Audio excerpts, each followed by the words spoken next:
The cycles of nature were and are our original calendar. Other calendar systems came later. From the dawn of time, these 4 seasons were there for us to help guide us through different growth points and evolutionary phases, internally, externally, spirit, every way. So I am going to talk about the 4 seasons today and what those bring forth for us for our healing. So we're going to start with summer, and I have notes here. That's why I'm looking down like this. But summer is the highest energy, and you probably feel it too. It's bright, it's sunny, everybody's going on vacation. That happens for a reason. It's not only because the weather is so nice, right? Well, if you don't like excessive heat, then maybe it's not so nice going outside. It depends on your preference heat-wise, but I want to emphasize the sun.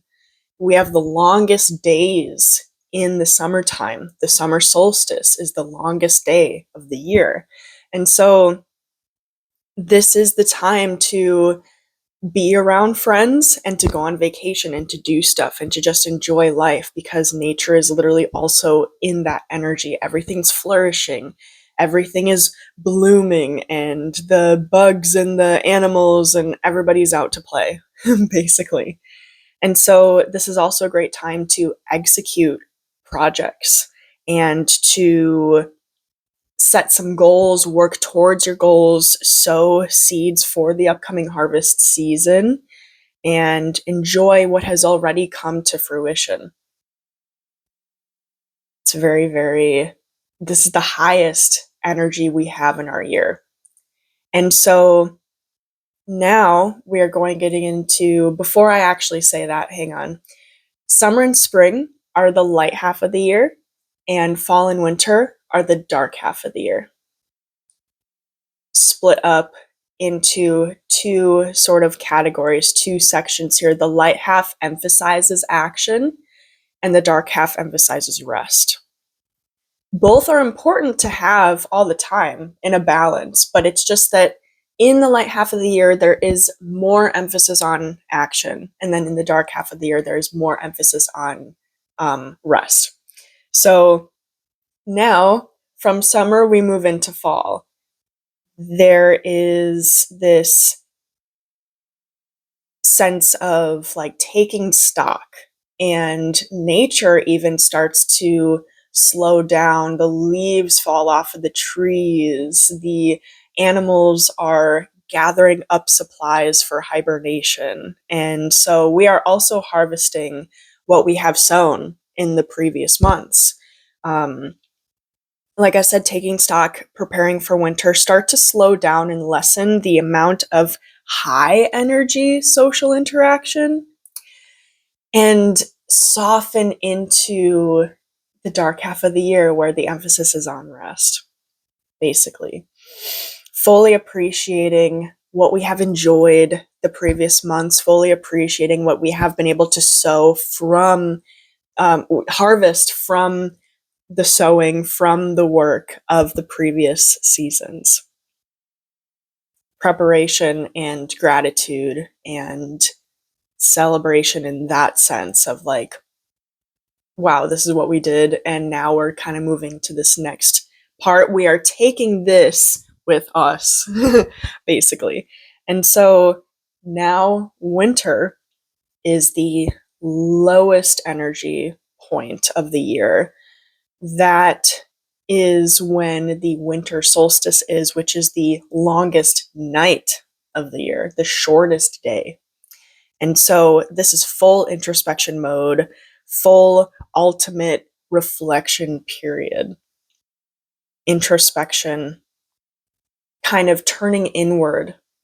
People talk about turning inward, not interacting with the outside world so much. Everybody's indoors, especially if you live in a place where it does snow or it gets really cold and it's uncomfortable for the body. Especially ancient Chinese medicine talks a lot about cold wind can get stuck back here in those meridians and in your energy, and it's like, ugh. It's not good to have excessive cold in you or around you.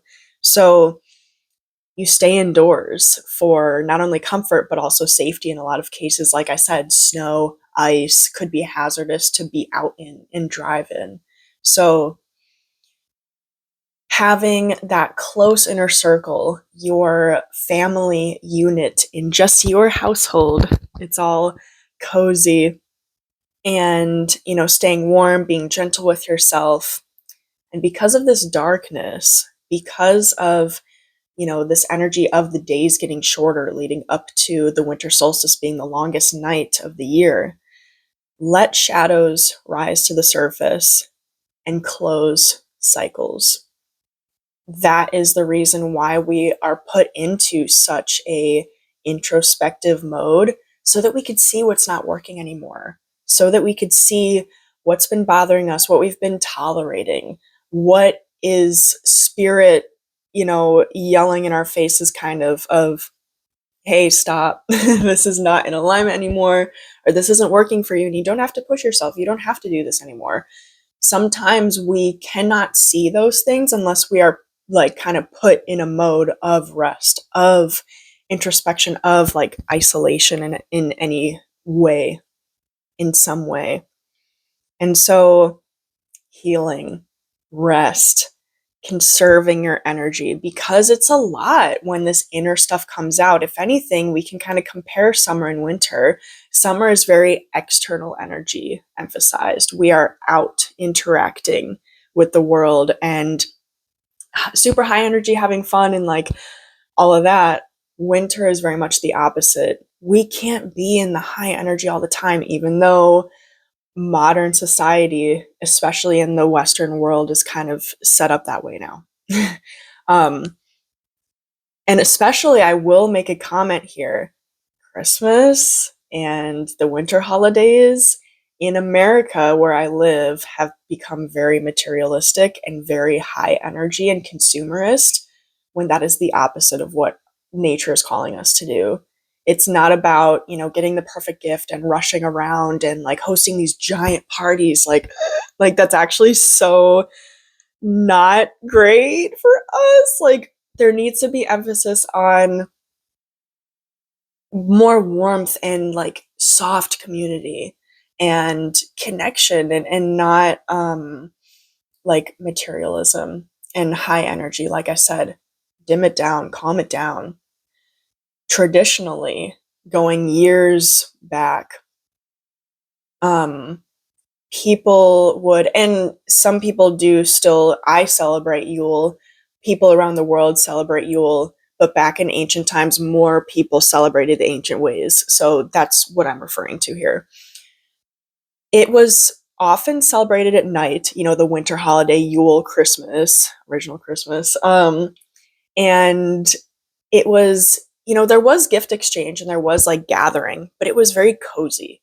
There was a fire, there were candles and food, and it was just very soft and quaint and warm. And it wasn't like these big booming like bright lights and travel across the world and get the perfect gift, and oh my god, what if I don't get what I want this year? Just like it's like it's very different. So yes, your inner circle, your family, that coziness, leaning into conserving your energy. I mean, think, whoever's watching this video, when you think about like an American Christmas, do you think of conserving your energy and rest? Probably not. So yes, this time is actually very important for us to make that comeback into the light half of the year, because if we move on to spring here, that's the beginning of the light half of the year. So it's like winter to spring is a huge transition for nature. And so it is also a huge transition for us. And so you need to be able to recharge and to heal and to reflect in order to move on to and move into the new next phase, which is spring. And we're going to talk about it right now. So the earth is coming back to life, and so are you. This is an amazing time to clean. A big way to celebrate Imbolc, which is Celtic, ancient paganism. It's the festival it's also called Candlemas, and that's like an ultra, in my opinion, transition kind of holiday where you celebrate with it's like spring cleaning part 1, and then Ostara or Easter, the spring equinox, is spring cleaning part 2 basically. And so yes, those initial, like, either way, both occur in the spring, Imbolc and Ostara. And so spring cleaning in spring is something that is known in the modern day because of these two holidays from the past. It makes sense. We are clearing the way and making room for the new that's going to be coming in for us in the summer and in the autumn, with like the harvesting of seeds and fruits and just creation from what we've been, pouring into. And so this is refreshed energy. Like I said, everything's coming back to life. Spring cleaning, making way for the new, slowly getting back out into the world, kind of coming out of the hidey hole, out of your home, open the door, like,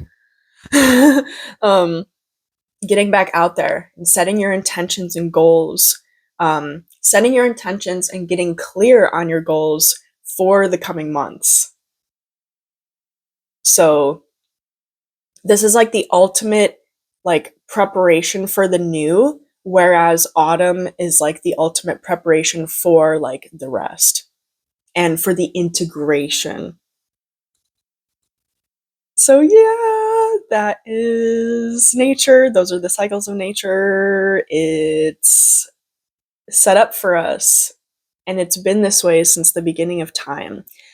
And I personally have experienced a lot of peace and healing and joy leading into this, more so than leaning into the Gregorian calendar or Western holidays. So I just wanted to talk about that today. Thank you so much for watching. If you like content like this, please subscribe. And there are also a bunch of goodies down in the description box, so be sure to check those out as well.